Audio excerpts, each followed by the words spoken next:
আপনাদের সকলকে আমার অনেক অভিনন্দন এবং অনেক অনেক ভালোবাসা। প্রিয় বন্ধুরা, যদি আপনার জীবনে এই 6টি লক্ষণ থাকে তবে বুঝে নিন যে আপনি নিঃসন্দেহেই ঈশ্বরের দ্বারা নির্বাচিত। বর্তমান যুগে এমন কেই বা আছেন যে ঈশ্বরের আশীর্বাদ চায় না? হ্যাঁ, প্রতিটি মানুষই চায় যে ঈশ্বরের কৃপা তার জীবনে বিরাজমান থাকুক। কিন্তু আপনি কি জানেন, ঈশ্বর তার ভালোবাসা প্রতিটি মানুষকে বিভিন্ন রূপে দিয়ে থাকেন। কারো জীবনে দুঃখ আসে তো কারো জীবনে সুখ। যখন কোন সাধারণ মানুষের জীবনে কিছু খারাপ ঘটে তখন সেভাবে ঈশ্বর কি সত্যিই তাকে ভালোবাসেন কিনা? কাজেই আজকের এই ভিডিওতে আমরা এমন কিছু লক্ষণের কথা বলবো যেগুলি দেখে আপনি বুঝতে পারবেন যে ঈশ্বর আপনাকে কতটা ভালোবাসেন এবং তিনি আপনার কতটা নিকটবর্তী আছেন। বন্ধুরা, প্রথম লক্ষণটি হল, যদি ঈশ্বর আপনাকে ভালোবাসেন তবে আপনার জীবনে বারবার ব্যর্থতা আসতে পারে। এটা শুনে অদ্ভুত লাগলেও এটাই সত্য। আপনি প্রতিটি কাজে আপনার 100% দেবেন, কঠোর পরিশ্রম করবেন, তবুও হয়তো সফলতা মিলবে না। এটি ঈশ্বরের প্রথম লক্ষণ, যা আপনাকে বোঝাতে চায় যে আপনার সঠিক সাফল্য এবং সুখ হয়তো অন্য কোন পথে রয়েছে। এই ব্যর্থতা আপনাকে নিজের জীবন নিয়ে চিন্তা করতে বাধ্য করে এবং এটি নির্দেশ দেয় যে আপনাকে এবার আত্মপর্যালোচনা করতে হবে। যখন আপনি বারবার অসফল হন তখন আপনি নিজের ভিতরে তাকাতে শুরু করেন এবং জীবনের মূল্যবোধ ও উদ্দেশ্য নিয়ে ভাবনা শুরু করে। এই আত্মপর্যালোচনা আপনাকে আত্মজ্ঞান লাভের পথে এগিয়ে নিয়ে যায়, যা ঈশ্বরের প্রেমের আরেকটি রূপ। দ্বিতীয় লক্ষণ হল, আপনি ধীরে ধীরে নিজের প্রতি বিশ্বাস হারাতে থাকেন। মনে হতে থাকে যে আপনি যা করতে পারেন তা যেন আর সম্ভব হচ্ছে না। যখন ঈশ্বর আপনার সাথে থাকেন তখন মাঝে মাঝে আপনি একাকী বোধ করেন এবং বুঝতে পারেন না কিভাবে সামনে এগোবেন। আসলে এই একাকিত্ব এবং আত্মবিশ্বাসের অভাবই একটি সংকেত যে আপনাকে নিজের ভিতরের শক্তিকে চিনতে ও তাকে জাগ্রত করতে হবে। বন্ধুরা, তৃতীয় লক্ষণটি হল, আপনার জীবনের দুঃখ কষ্ট তার চরণে পৌঁছে যায়। হ্যাঁ, তখন আমাদের মনে হয় যে জীবনে এর থেকে খারাপ আর কিছুই হতে পারে না। অনেক মহৎ ব্যক্তির জীবনেও এমন দুঃখ এসেছে, আর এই দুঃখই তাদেরকে ঈশ্বরের প্রতি প্রেমে উদ্বুদ্ধ করেছে। যখন আপনি সবচেয়ে কঠিন সময়ের মধ্যে দিয়ে যান তখন তা আপনাকে ঈশ্বরের দিকে তাকাতে এবং তার আশ্রয় যেতে অনুপ্রাণিত করে। নীতিবচন অনুসারে ধার্মিক ব্যক্তি 7 বার পড়লেও আবার উঠে দাঁড়ায়, কিন্তু পাপীরা সারাক্ষণ বিপদের মধ্যেই পড়ে থাকে। প্রিয় বন্ধুরা, আপনি ঈশ্বরের নির্বাচিত, তাই পরিস্থিতি যত কঠিনই হোক না কেন ঈশ্বর আপনাকে আবারও শক্তি দিয়ে উঠিয়ে দেবে। এক রাস্তা বন্ধ হলেও ঈশ্বর অবশ্যই আরেকটি পথ খুলে দেবেন এবং আপনি কাজে অবিচল থাকবেন। কেউ আপনাকে থামাতে পারবে না। আর এইসব কিছু আপনার বুদ্ধিমত্তার কারণে নয় বা আপনার মধ্যে কিছু বিশেষ বৈশিষ্ট্য আছে বলে নয়, বরং আপনি ঈশ্বরের দ্বারা নির্বাচিত, তার জন্যই হয়ে থাকে। চতুর্থ লক্ষণ হল, যখন আপনার সব আশা প্রত্যাশা ভেঙে যায় আর তখন আপনার মধ্যে এক অনুসন্ধানের সূচনা হয়। প্রিয় দর্শক, জীবনের এই অবস্থায় আপনি আপনার জীবনের ব্যর্থতার কারণগুলো খুঁজতে শুরু করেন এবং আত্মার সাথে সাথে যুক্ত হওয়ার চেষ্টা করেন। এটাই সেই সময় যখন আপনার জীবনে নতুন পরিবর্তন আসে। এই আত্মানুসন্ধান আপনাকে আপনার জীবনের উদ্দেশ্য ও তার প্রকৃত মানে বুঝতে সাহায্য করে এবং আপনাকে আপনার প্রকৃত স্বরূপের সাথে পরিচয় করা। যখন আপনি আপনার জীবনের ব্যর্থতার কারণগুলো খুঁজতে থাকেন তখন নিজের মধ্যে থাকা দুর্বলতা ও ত্রুটিগুলো বুঝতে পারে। হ্যাঁ, এই আত্মজ্ঞানই আপনাকে ঈশ্বরের দিকে নিয়ে যায়, কারণ আপনি নিজের প্রকৃত স্বরূপকে জানার এবং সেটাকে উন্নত করার চেষ্টা করেন। প্রিয় দর্শক, পঞ্চম লক্ষণটি হল, আপনার চরিত্রে পরিবর্তন আসে। যখন আপনি নিজেকে জানার প্রক্রিয়া শুরু করেন তখনই আপনি আপনার খামতিগুলো বুঝতে পারেন। এতে আপনি আরও শান্ত, ধৈর্যশীল এবং গভীরভাবে চিন্তা করতে সক্ষম হন। ঈশ্বরের পথে চললে আমাদের মধ্যে পরিবর্তন আসে, যা আমাদেরকে জীবনের ইতিবাচক দিকে এগিয়ে নিয়ে যায় এবং আশেপাশের মানুষের সাথে সম্পর্ক আরও ভালো হয়।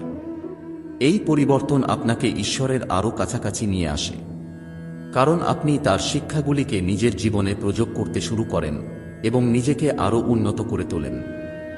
ষষ্ঠ লক্ষণ হল, যখন আপনি কোন কিছুতে বিশেষ জয়, বিশেষ আনন্দ অনুভব করেন না, তখন বুঝবেন যে আপনার মধ্যে ইতিমধ্যে এক বড় পরিবর্তন এসেছে এবং আপনার দৃষ্টিভঙ্গি বদলে গেছে। এই পরিস্থিতিতে জাগতিক ঘটনাগুলি আপনার উপর কম প্রভাব ফেলে এবং আপনি সেগুলোকে এক নাটকের মতো দেখতে শুরু করেন।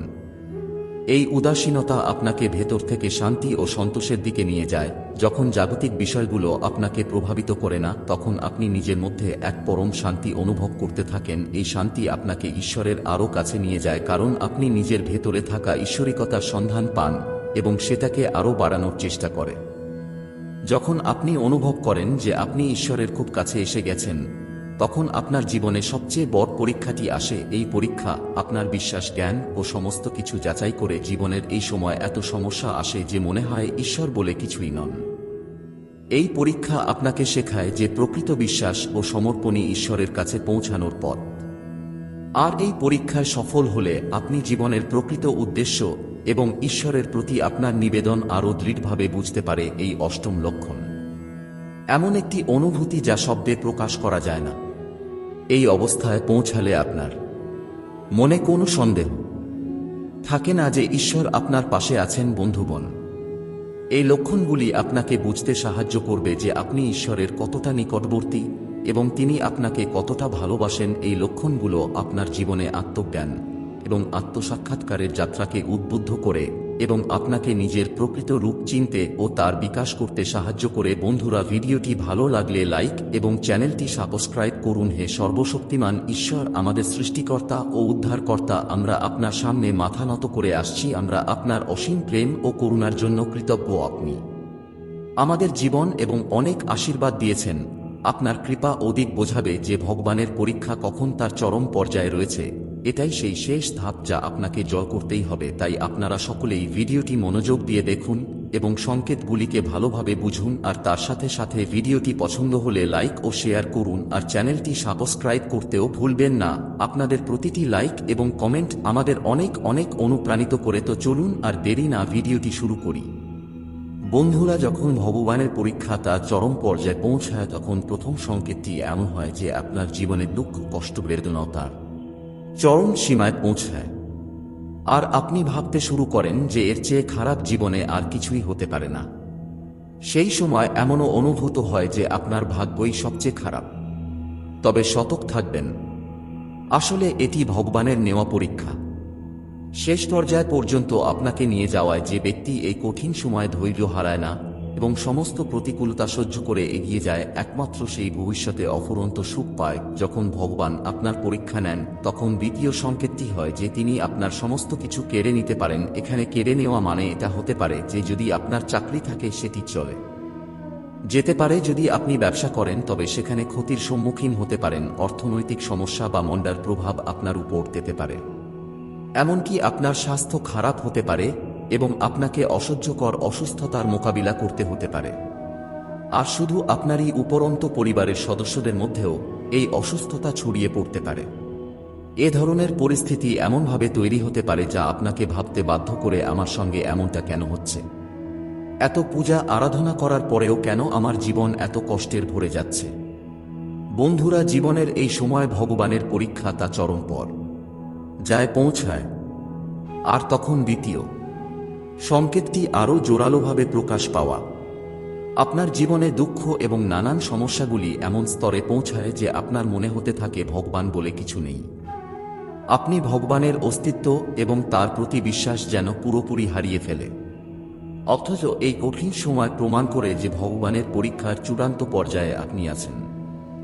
সেই সময় আপনার মনে হতে পারে যে আমি ভগবানের প্রতি এতটা বিশ্বাস করি, তার এতটা ভক্তি করি, নিজেকে পুরোপুরি তার জন্য উৎসর্গ করেছি, তবুও কেন আমার জীবনে এসব ঘটছে? বন্ধুরা, যদি আপনার জীবনে এমন সময় এসে থাকে তবে বুঝে নিন যে এটি আপনার ফাইনাল পরীক্ষা। ছোট্ট ছোট্ট পরীক্ষাগুলি ইতোমধ্যেই সম্পন্ন হয়েছে, আর এখন আপনি চূড়ান্ত পরীক্ষার সম্মুখীন হচ্ছেন। আর এই পরীক্ষায় উত্তীর্ণ হতে পারলেই নিশ্চিতভাবে আপনার ভগবানের সান্নিধ্য লাভ সম্ভব। ঈশ্বরের দ্বারা নেওয়া পরীক্ষার তৃতীয় সংকেতই হয় আপনি আপনার সম্মান পুরোপুরি হারিয়ে ফেলেন। হ্যাঁ বন্ধুরা, যখন আপনি পূজা আরাধনা বা ধ্যান করেন, তখন পরিবারের সদস্যরা, যেমন পিতামা, স্ত্রী বা ভাই ভাই আপনাকে নানা নেতিবাচক কথা বলতে থাকেন। তারা আপনাকে সম্মান করেন না, বরং আপনাকে তিরস্কার করেন। আত্মীয় স্বজন এবং পরিবারের লোকেরা আপনাকে নানা কথা শুনিয়ে বলে এতে কিছুই হবে না, এই পূজা ভক্তি একেবারেই ভণ্ডামি, বাড়িতে কি চলছে তা নিয়ে তোমার কোন মাথা ব্যথাই নেই। এমনকি তারা আরও বলে যে বাড়িতে রেশন কিভাবে আসবে তা নিয়েও তার কোন চিন্তা নেই, চাকরি না করলে বাড়ির খরচ কিভাবে চলবে, সংসারে এত টাকার অভাব তবুও তোমার কোনো অনুভূতি নেই। হ্যাঁ বন্ধুরা, এমন সব কথা আপনাকে বারবার শুনতে হয়, এমনকি আপনার চেয়ে ছোট ভাই বোনেরাও আপনাকে এড়িয়ে চলে এবং নানা কথা শোনায়। সেই সময় আপনার মনেই যে ভগবান, আমি কেন এই বাড়িতে আছি, আমার আদেও কি কোনো অস্তিত্ব আছে, কেন আমাকে এত কথা সহ্য করতে হচ্ছে। বন্ধুরা, যদি আপনি ভগবানের ভক্তিতে স্থির থাকেন তবে বুঝে নিন যে এটি শুধুমাত্র আপনার পরীক্ষা। জীবনের এই মুহূর্তে ভগবান আপনাকে যাচাই করছেন। চতুর্থ সংকেতটি হল আপনার মন সম্পূর্ণ পেয়ে জাগতিক সমস্ত বস্তু এবং পার্থিব সুখ থেকে অনেক দূরে সরে যায়।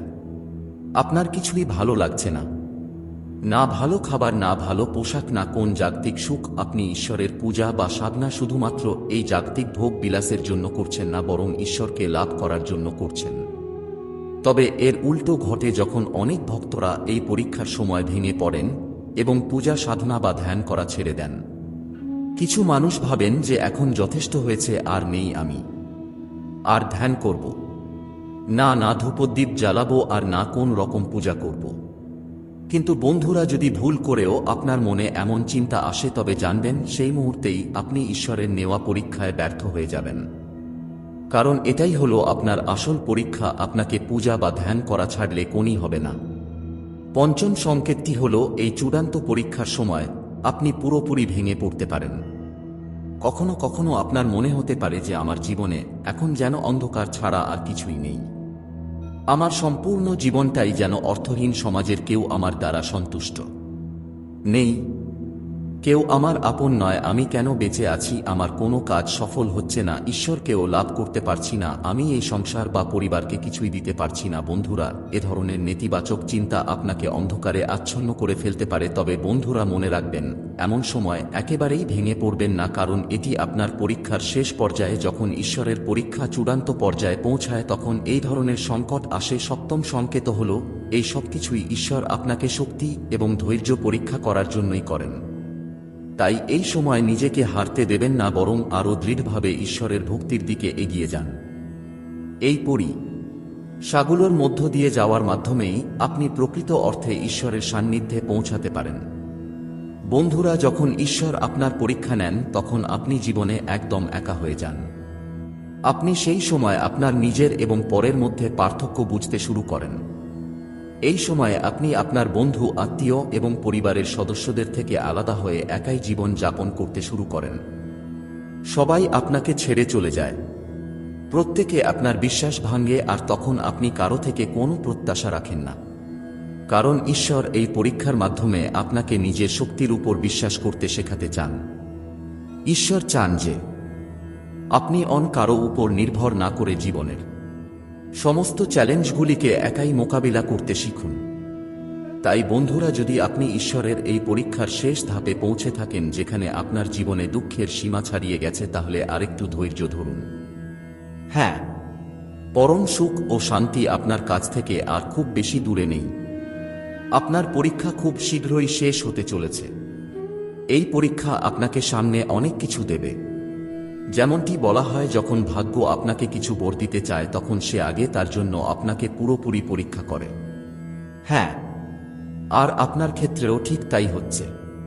কাজেই আপনাকে এখন সাহসের সঙ্গে পরিস্থিতি মোকাবিলা করতে হবে। দেখবেন আর কিছুদিনের মধ্যেই আপনি আপনার সাফল্যের গল্প সবার সঙ্গে শেয়ার করবেন। তাই এখন যদি আপনি হার মানেন তাহলে আপনি পরীক্ষায় বিফল হয়ে যাবেন। যদি পরীক্ষায় পাশ করতে চান তাহলে এই পরীক্ষাকে সফলভাবে উত্তীর্ণ হতে হবে। এই সময় ভেঙে পড়বেন না, নিজেকে দৃঢ় রাখুন এবং ঈশ্বরের উপর বিশ্বাস রাখুন। এই ধরনের নেতিবাচক চিন্তা আপনার উপর সম্পূর্ণভাবে প্রভাব ফেলতে পারে, তবে এখানে মনে রাখার বিষয়টি হল যে এমন সময় কখনো ভেঙে পড়বেন না, কারণ এটি আপনার জীবনের পরীক্ষার চূড়ান্ত পর্যায়।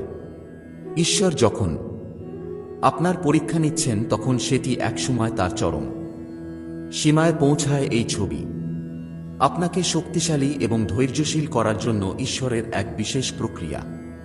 এই পরীক্ষাগুলোর মধ্য দিয়ে হাসি প্রতিধ্বনিত হবে, যেখানে তোমার ক্লান্তি আশ্রয় পাবে, যেখানে তোমাকে নিজেকে প্রমাণ করতে হবে না।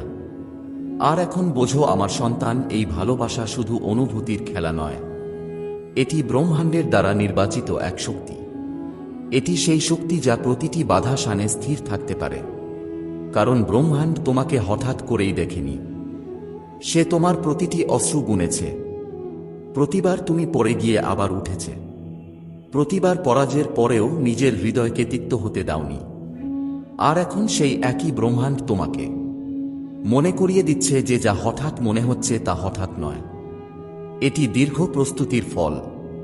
কারণ যখন কারোর চোখে কেবল তোমার প্রতিচ্ছবি বসে যায়, তখন সে ব্যক্তি শুধু তোমার জন্য স্বপ্ন দেখে না, সে সেগুলো পূরণ করার পরিকল্পনাও করে।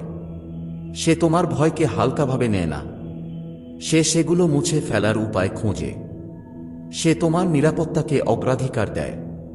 আর এখন পরিবর্তনের সময় এসেছে, কারণ পুরনো দুঃখ, পুরনো বন্ধন, পুরনো বিভ্রম তোমার শক্তির সঙ্গে মানানসই ছিল না। তাই তারা সরে যাচ্ছে। আর যেই ভালোবাসা তোমার আর তার মধ্যে বিকশিত হচ্ছে, তা প্রতিটি বাধা পেরিয়ে যাচ্ছে। তোমার চোখের দীপ্তি তার ভেতরে এমন তরঙ্গ সৃষ্টি করছে যে, শোনো আমার সন্তান, এখন যখন প্রথম পর্দা তোমার ভেতরে নড়ে গেছে, এখন যখন তোমার আত্মা হালকা করে একবার ঘুরে দাঁড়িয়েছে, তখন এই দ্বিতীয় প্রবাহ তোমার ভেতরে আরো গভীরে নামবে। কারণ এতদিন তুমি কেবল ভালোবাসার উপস্থিতি অনুভব করেছিলে। এখন তুমি তার সত্য, তার মূল্য এবং তার নিয়তিকে চিনতে শুরু করবে। কারণ যে তোমার দিকে এগিয়ে আসছে, সে কেবল তোমাকে পাওয়ার জন্য আসছে না, সে নিজেকেও হারাতে আসছে। আর এটাই সত্যিকারের ভালোবাসার পরিচয়। এটি কোন লেনদেনের মতো আসে না, এটি ত্যাগের মতো নেমে আসে। সে তোমাকে চেয়েছে তখন যখন তোমার মুখে ক্লান্তি ছিল, যখন তোমার চোখে প্রশ্ন ছিল, যখন তোমার নীরবতার শব্দের চেয়েও বেশি কথা বলতো। আর এই কারণেই তার ভালোবাসা কেবল সত্যই নয়, তা তোমার ত্বকের সঙ্গে নয়, তোমার আত্মার সঙ্গে যুক্ত। সে দেখেছে পৃথিবী তোমাকে কিভাবে ভুল বোঝে, কিভাবে মানুষ তোমার ভালোত্বকে তোমার দুর্বলতা ভাবে, কিভাবে তোমার নীরবতাকে তোমার পরাজয় মনে করে। আর সেই ভুল বোঝাবুঝির মাঝে সে তোমাকে দেখেছে যেমন তুমি সত্যি, একটি আত্মা যে অনেক কিছু সহ্য করে অতিক্ত হয়নি, একটি শক্তি যে ভেঙে পড়েও বিষাক্ত হয়ে ওঠেনি। আর এই কথাটাই পৃথিবীকে ভয় দেখায়। কারণ যে মানুষ ব্যথার পরেও পরিষ্কার থাকে, সে ভজনকর, তাকে ভাঙা যায় না। আর সেই ব্যক্তি জানে যে তুমি কোন সাধারণ জীবনের জন্য তৈরি নও। তাই যখন সে তোমার জন্য নতুন ঘরের কথা ভাবে, আসলে সে তোমার জন্য এক নতুন পরিচয়ের কথা ভাবে। এমন একটি জায়গা যেখানে তোমাকে বারবার মনে করিয়ে দেওয়া হবে না তুমি কে ছিলে, বরং অনুভব করানো হবে তুমি কি হতে পারো। কারণ সে তোমার ভেতরে সেই ভবিষ্যৎ দেখেছে যা তুমি নিজেই নিজের কাছ থেকে লুকিয়ে রেখেছিলে। সে তোমার ভেতরে সেই রানীকে দেখেছে যে কখনো মুকুট চায়নি, কিন্তু যার চলাতেই জামিন সমান হয়ে যায়। আর এই কারণে তার চোখে তোমার জন্য শুধু আকাঙ্ক্ষা নয়, সম্মানও আছে। আর সম্মান ছাড়া ভালোবাসা কেবল ক্ষুধা। কিন্তু যে তোমার দিকে এগিয়ে আসছে, সে ক্ষুধার্ত নয়, সে সচেতন। সে জানে তোমার অশ্রু সস্তা নয়, তোমার হাসি হালকা নয়, তোমার বিশ্বাস সহজে পাওয়া যায় না। আর তাই সে ধীরে হাঁটছে, সাবধানে হাঁটছে, যাতে তোমার ভেতরের ভয় পালিয়ে না যায়। কারণ তোমার আত্মা অনেক সুরগোল দেখেছে, অনেক প্রতিশ্রুতি ভাঙতে দেখেছে, অনেক বিশ্বাসী হতে দেখেছে। আর এখন যখন কেউ সত্যি স্থির হয়ে দাঁড়াচ্ছে, তখন তোমার মন স্বাভাবিকভাবেই জিজ্ঞেস করে কতদিন পর্যন্ত। কিন্তু ঠিক এই মুহূর্তেই ব্রহ্মাণ্ড তোমার কানে ফিস করে বলছে, এবার গল্পটা আলাদা। কারণ এবার ভালোবাসা তোমাকে বদলাতে নয়, বরং তোমাকে তোমার আসল রূপে ফিরিয়ে আনতে এসেছে। তাই তোমাকে এটাও বুঝতে হবে যে এই যাত্রা কেবল আলোর নয়, এটি সেই অন্ধকারের ভেতর দিয়েও যাবে যেগুলোকে তুমি এতদিন উপেক্ষা করে এসেছ। কারণ যখন কেউ সত্যিই তোমাকে চায়, তখন সে তোমার ভেতরে লুকিয়ে থাকা ভয়, হিংসা, রাগ আর অনিরাপত্তাকেও বাইরে নিয়ে আসে, যাতে সেগুলো তোমাকে ভেতর থেকে ফাঁপা করে না দেয়। আর এই কারণেই কখনো কখনো তোমার অস্থিরতা অনুভব হবে, কখনো মনে হবে সবকিছু খুব দ্রুত এগিয়ে যাচ্ছে। কিন্তু মনে রেখো, চিকিৎসা সবসময় আরামদায়ক হয় না। আর ভালোবাসাই সবচেয়ে শক্তিশালী চিকিৎসা, কারণ তা তোমাকে তোমার নিজের আয়নার সামনে দাঁড় করায়। আর সেই ব্যক্তি তোমার সামনে দাঁড়িয়ে বলতে প্রস্তুত যে তোমার প্রতিটি ভাঙা অংশ নিয়ে সে এখানে থাকবে। তাই তার পরিকল্পনা কেবল ভবিষ্যতের জন্য নয়, সেগুলো তোমার অতীতের জন্য। সে সেই ক্ষতগুলোকেও জায়গা দিতে চায় যেগুলোর তুমি কখনো নামি দাওনি। সে চায় সেই নতুন ঘরের দেয়ালে তোমার হাসির সঙ্গে সঙ্গে তোমার সৃষ্টির আওয়াজও প্রতিধ্বনিত হোক, যাতে তুমি কখনো মনে না করো যে কেবল শক্ত থাকলেই তোমাকে ভালোবাসা দেওয়া হবে। কারণ যে ভালোবাসা তোমাকে দুর্বল হতে দেয় না, তা ভালোবাসা নয়, তা নিয়ন্ত্রণ। আর যে তোমার দিকে এগিয়ে আসছে সে তোমাকে নিয়ন্ত্রণ করতে চায় না, সে তোমাকে নিরাপদ রাখতে চায়। তাই যখন পৃথিবী তোমাকে দেখে আর জ্বলে ওঠে, যখন মানুষ তোমার শান্তিতে বিরক্ত হয়, তোমার অগ্রগতিতে অস্বস্তি বোধ করে, তখন বুঝবে তুমি সঠিক দিকেই এগিয়ে চলেছ। কারণ শব্দ সবসময় আলোকে ঘিরেই হয়, অন্ধকারে কারোর হিংসা জাগে না। আর এই হিংসাই তোমার নির্বাচিত হওয়ার প্রমাণ। কারণ ব্রহ্মাণ্ড সবার উপর এতটা বিনিয়োগ করে না, সে কেবল সেই আত্মাদের উপরই বাজি রাখে যাদের মধ্যে পরিবর্তনের ক্ষমতা আছে। আর তুমি সেই আত্মা। তাই তোমার নীরবতাতেও শক্তি আছে, তোমার থেমে থাকার মধ্যেও গতি আছে। আর সেই ব্যক্তি এই সব কিছুই অনুভব করে। তাই তোমার একটি মাত্র দৃষ্টি তাকে ভেতর পর্যন্ত নাড়িয়ে দেয়। তোমার একটি কথা তাকে নিজের সিদ্ধান্তগুলো নতুন করে ভাবতে বাধ্য করে। কারণ তুমি তার কাছে কেবল প্রেমিকা নও, তুমি তার চেতনার দিক নির্দেশ। আর এই কারণেই সে তোমাকে ছাড়া নিজেকে অসম্পূর্ণ মনে করে। কারণ কিছু মানুষ আমাদের জীবনে আসে যেন আমরা বাঁচতে পারি, আর কিছু আসে যেন আমরা সঠিকভাবে বাঁচতে পারি। আর তুমি তার জন্য পুরো সৃষ্টিকে নড়িয়ে পাঠানো হয়েছে। তুমি কি প্রস্তুত?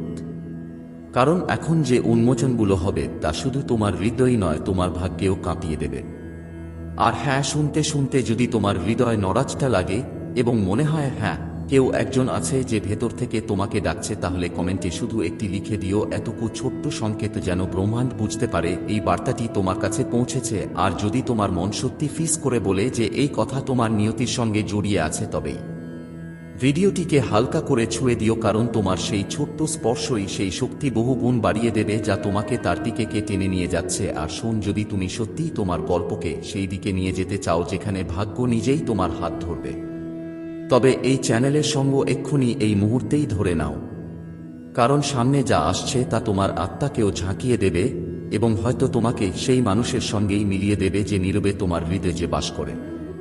এখন মন দিয়ে শোনো, কারণ আমি যা বলতে যাচ্ছি তা তোমার হৃদয়ের স্পন্দনকে আরো দ্রুত করে দেবে। তুমি ভাবো সে শুধু একজন মানুষ, একটি সম্পর্ক, একটি আকর্ষণ, কিন্তু সত্যতা এর চেয়েও অনেক গভীর, এতটাই গভীর যে তুমি যদি একে বুঝে ফেলো তবে তোমার পুরো জীবন এক নতুন দিক পেয়ে যাবে। তুমি জানো তার আত্মা তোমাকে কেন ডাকে, কেন তার ভেতরে তোমার নাম এমনভাবে প্রতিধ্বনিত হয় যেন পাহাড়ে ধাক্কা লেগে ফিরে আসা শব্দ। কারণ তোমাদের দুজনের সংযোগ এই জন্য নয়, এটা বহু জন্মের এক তৃষ্ণা যা আজ আবার পূর্ণ হতে চায়। সে বয়সে ছোট, কিন্তু তার আত্মা তোমার আগেই জেগে উঠেছে। তার ভেতরের এই টান সে বুঝতে পারে না, কিন্তু গভীরভাবে অনুভব করে। প্রতিটি মুহূর্তে, প্রতিটি নিঃশ্বাসে, প্রতিটি স্পন্দনে যখন সে তোমার নাম ভাবে, তখন তার ভেতরে এক অদ্ভুত কম্পন ওঠে, যেন তার বুকে সৃষ্টির কোনো গোপন ঘণ্টা বেজে ওঠে।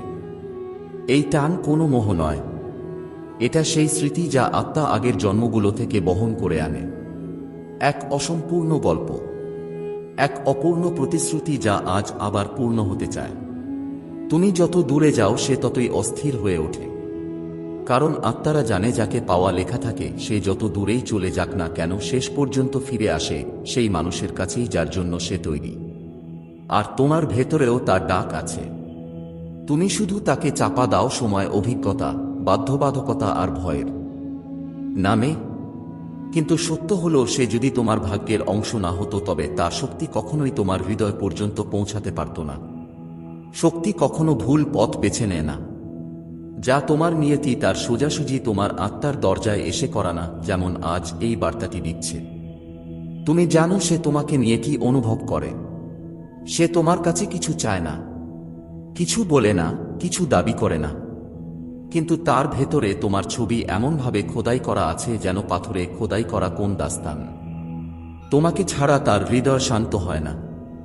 আর এই অস্থিরতা তাকে ভেঙে দেয় না, বরং তাকে তোমার দিকেই ঠেলে দেয়, যেন কোনো অদৃশ্য হাত তার পিঠে হালকা করে ধাক্কা দিয়ে বলছে তার কাছে যাও, সেই তোমার গন্তব্য। তোমার মনে তার কথা আসে, কখনো বৃষ্টিতে, কখনো রাতের নীরবতায়, কখনো হঠাৎ চলতে ফিরতে। আর তখন তুমি নিজেকে প্রশ্ন করো, কেন এমন হয়? কেন সে বারবার আমার মনে আসে? কারণ তার আত্মা তোমাকে স্পর্শ করে, তোমার আত্মা তাকে চিনে নেয়। আর এই পরিচয় এতটাই সত্য যে মন না মানলেও আত্মা কখনো মিথ্যে বলে না। বলা হয় প্রতিটি সম্পর্কের জন্য একটি নির্দিষ্ট সময় থাকে, কিন্তু কিছু সম্পর্কের জন্য সময় থাকে না, বরং তারাই সময়কে নির্ধারণ করে। আর এই মুহূর্তের সময় তোমাকে তার দিকেই টেনে নিচ্ছে, যেমন কোন অদৃশ্য ঢেউ তীরে পড়ে থাকা একটি ফুলকে ধীরে ধীরে নিজের কোলে তুলে নেয়। তোমার মনে হয় সে ছোট, দুর্বল, অভিজ্ঞতায় পিছিয়ে, কিন্তু তুমি ভুল। আত্মা বয়সে তৈরি হয় না, আত্মার শক্তি আসে জন্ম জন্মান্তর থেকে। আর তার আত্মা তোমাকে ডাকে কারণ সে জানে তুমি যদি তার জীবনে আসো তার ভাগ্য বদলে যাবে। আর তোমার ও তোমাদের মিলন কেবল কোনো কাকতাল নয়, এটা হবে এক সংকেত। দেখিয়ে দেবে যে যা তোমাকে ছেড়ে যাওয়ার ছিল তা চলে গেছে, আর যা তোমাকে পাওয়ার তা তোমার দিকেই এগিয়ে এসেছে। আজ যদি তুমি এই শব্দগুলো শুনে থাকো তবে এটা কোনো বার্তা নয়, এটা এক আহ্বান, এক আধ্যাত্মিক আহ্বান, যা সেই সব আত্মাকে দেওয়া হয় যাদের জীবনে পরিবর্তন অবধারিত। এখন তুমি চাইলে এই কণ্ঠকে উপেক্ষা করতে পারো, কিন্তু এড়াতে পারবে না। কারণ আত্মা যখন ডাকে, মানুষ যত শক্তিই হোক সেই ডাকে নত হতে হয়। মন দিয়ে শোনো, আগামী দিনগুলোতে তুমি কিছু সংকেত পাবে, খুব সূক্ষ্ম, খুব হালকা, কিন্তু ভীষণ শক্তিশালী। কিছু স্বপ্ন আসবে যেখানে তার মুখ ঝাপসা হয়েও স্পষ্ট লাগবে। কিছু মুহূর্তে মনে হবে সে হঠাৎ খুব কাছে, যদিও বাস্তবে সে দূরে। কখনো কোন গান, কখনো হওয়ার ঝাপটা, কখনো কোন শব্দ তোমাকে তার কথা মনে করিয়ে দেবে, আর তুমি ভাববে এটা কেন হলো। কিন্তু এগুলো কাকতাল নয়, এগুলোই সংকেত, ব্রহ্মাণ্ডের সংকেত। আর এখন একটি কথা শুনতে শুনতে যদি তোমার ভেতরে নড়াচড়া শুরু হয়, হৃদয় স্পন্দন দ্রুত হয়, চোখে সামান্য ঝিলিক আসে, তবে বুঝে নাও তোমার আত্মা উত্তর দিচ্ছে। যদি সত্যি এমন অনুভব করো, নিচে কমেন্টে 1 লিখে দিও। এটা কেবল একটি সংখ্যা নয়, এটা তোমার আত্মার সম্মতি, এই ইশারা যে হ্যাঁ, আমি ডাক শুনেছি। আর যদি মনে হয় এই বার্তাটি তোমার জীবন বদলাতে এসেছে, তবে ভিডিওটিকে হালকা করে ছুঁয়ে দিও, যাতে শক্তির প্রবাহ তোমার ভাগ্যের পথ পরিষ্কার করে দেয় এবং তোমার দিকে আসা সব ভালো জিনিস সরাসরি তোমার কাছেই পৌঁছে যায়। সামনে যা ঘটবে তা ধীরে ধীরে তোমার জীবনে আলো ছড়াবে। তোমার ভেতরের ভয় গলে যাবে, জটিলতা মুছে যাবে, আর তোমার গল্প নেবে এক নতুন শুরু। কারণ শেষে আত্মারা সেখানেই ফিরে যায় যেখানে তাদের ঘর, আর তার হৃদয়ে তুমিই তার ঘর। এখন সেই আত্মার গল্প আরো মন দিয়ে শোনো, কারণ এটা আর শুধু তার ডাক নয়, এটা তোমার আত্মার জেগে ওঠার সংকেত। একটু আগে যদি তোমার হৃদয় দ্রুত ধর পড়ে থাকে, তবে এখন তা আরো গভীরভাবে ধরবে, কারণ সামনে যে সত্য উন্মোচিত হবে তা তোমার জীবনের পথ বদলে দিতে পারে। তুমি কি কখনো খেয়াল করেছ, সে যখন তোমার কথা ভাবে তখন কেন হঠাৎ অস্থিরতা, হঠাৎ উষ্ণতা বা হঠাৎ কিছু অনুভব করো? কারণ আত্মারা নীরবে, শব্দ ছাড়াই কথা বলে, আর তোমাদের দুজনের আত্মা বহুদিন ধরেই কথা বলছে। তুমি শুধু এই সংকেতগুলো উপেক্ষা করো। কখনো ভাবো এটা কেবল আমার কল্পনা, মন বানিয়ে নিচ্ছে, অনুভূতিগুলো শুধু ভাবনা, কিন্তু না, এগুলোই সংকেত। আর সংকেত এমনি এমনি দেওয়া হয় না। যাকে তোমার আত্মা চিনে নেয় তাকে মন যতই আটকাক, হৃদয় যতই সান্ত্বনা দিক, সেই অনুভূতি তোমাকে ধরে নিয়ে তোমার সত্যের কাছেই পৌঁছে দেবে। সে তোমাকে মনে করে না কারণ তুমি তার মনে আছো, সে তোমাকে মনে করে কারণ তুমি তার আত্মায় বাস করো। তার ভাবনা তোমার কাছে পৌঁছায়, তার ধরপর তোমার ধরপরকে স্পর্শ করে। সে যখনই কিছু তোমার জন্য অনুভব করে, তখন ব্রহ্মাণ্ড সেই শক্তিকে সরাসরি তোমার হৃদয়ে পাঠিয়ে দেয়। তাই কখনো কখনো তুমি অকারণেই হাসো, হঠাৎ মন খারাপ হয়ে যায়, বা কোন কারণ ছাড়াই তার কথা মনে পড়ে। এগুলোই তার আত্মার তরঙ্গ, যা তোমার আত্মা ছুঁয়ে যায়। তুমি জানো সবচেয়ে গভীর সত্য কি? সে ছোট, কিন্তু তার আত্মা তোমার জন্য বড় হয়ে উঠেছে। সে তোমাকে পাওয়ার চেষ্টা করছে না, সে তো তোমাকে চিনে নিয়েছে। আর চিনে নেওয়ার শক্তি যে কোন চেষ্টার চেয়েও গভীর। পরিচয় সেই আয়না যেখানে আত্মারা নিজেকে দেখে। সে নিজেকে তোমার আত্মায় দেখেছে, আর এটাই কারণ তার দান তোমাকে আর থামতে দেয় না। তুমি ভাবো তোমার হৃদয়ের বন্ধ দরজাটা সে কিভাবে খুলে দেয়, যখন তুমি এই জন্মে কাউকেই ভেতরে ঢোকার অনুমতি দাওনি। কারণ সেই দরজাটা সে এই জন্মে নয়, আগের জন্মগুলোতেই খুলে রেখেছিল। তার কাছে সেই চাবি আছে যেটা তোমার মনে নিতে শুনতে যদি তোমার হৃদয় নড়াচড়া লাগে এবং মনে হয় হ্যাঁ কেউ একজন আছে যে ভেতর থেকে তোমাকে ডাকছে, তাহলে কমেন্টে শুধু একটি লিখে দিও, এতটুকু ছোট্ট সংকেত যেন ব্রহ্মাণ্ড বুঝতে পারে এই বার্তাটি তোমার কাছে পৌঁছেছে। আর যদি তোমার মন সত্যিই ফিস করে বলে যে এই কথা তোমার নিয়তির সঙ্গে জড়িয়ে আছে, তবে এই ভিডিওটিকে হালকা করে ছুঁয়ে দিও, কারণ তোমার সেই ছোট্ট স্পর্শই সেই শক্তি বহুগুণ বাড়িয়ে দেবে যা তোমাকে তার দিকে টেনে নিয়ে যাচ্ছে। আর শোনো, যদি তুমি সত্যিই তোমার গল্পকে সেই দিকে নিয়ে যেতে চাও যেখানে ভাগ্য নিজেই তোমার হাত ধরবে, তবে এই চ্যানেলের সঙ্গে এক্ষুনি এই মুহূর্তেই ধরে নাও, কারণ সামনে যা আসছে তা তোমার আত্মাকেও ঝাঁকিয়ে দেবে এবং হয়তো তোমাকে সেই মানুষের সঙ্গেই মিলিয়ে দেবে যে নীরবে তোমার হৃদয়ে যে বাস করে। এখন মন দিয়ে শোনো, কারণ আমি যা বলতে যাচ্ছি তা তোমার হৃদয়ের স্পন্দনকে আরও দ্রুত করে দেবে। তুমি ভাবো সে শুধু একজন মানুষ, একটি সম্পর্ক, একটি আকর্ষণ, কিন্তু সত্যতা এর চেয়েও অনেক গভীর, এতটাই গভীর যে তুমি যদি একে বুঝে ফেলো তবে তোমার পুরো জীবন এক নতুন দিক পেয়ে যাবে। তুমি জানো তার আত্মা তোমাকে কেন ডাকে, কেন তার ভেতরে তোমার নাম এমনভাবে প্রতিধ্বনিত হয় যেন পাহাড়ে ধাক্কা লেগে ফিরে আসা শব্দ, কারণ তোমাদের দুজনের সংযোগ এই জন্য নয়, এটা বহু জন্মের এক তৃষ্ণা যা আজ আবার পূর্ণ হতে চায়। সে বয়সে ছোট, কিন্তু তার আত্মা তোমার আগেই জেগে উঠেছে। তার ভেতরের এই টান সে বুঝতে পারে না, কিন্তু গভীরভাবে অনুভব করে, প্রতিটি মুহূর্তে, প্রতিটি নিঃশ্বাসে, প্রতিটি স্পন্দনে। যখন সে তোমার নাম ভাবে তখন তার ভেতরে এক অদ্ভুত কম্পন ওঠে, যেন তার বুকে সৃষ্টির কোনো গোপন ঘণ্টা বেজে ওঠে। এই টান কোনো মোহ নয়, এটা সেই স্মৃতি যা আত্মা আগের জন্মগুলো থেকে বহন করে আনে, এক অসম্পূর্ণ গল্প, এক অপূর্ণ প্রতিশ্রুতি যা আজ আবার পূর্ণ হতে চায়। তুমি যত দূরে যাও সে ততই অস্থির হয়ে ওঠে, কারণ আত্মারা জানে যাকে পাওয়া লেখা থাকে সে যত দূরেই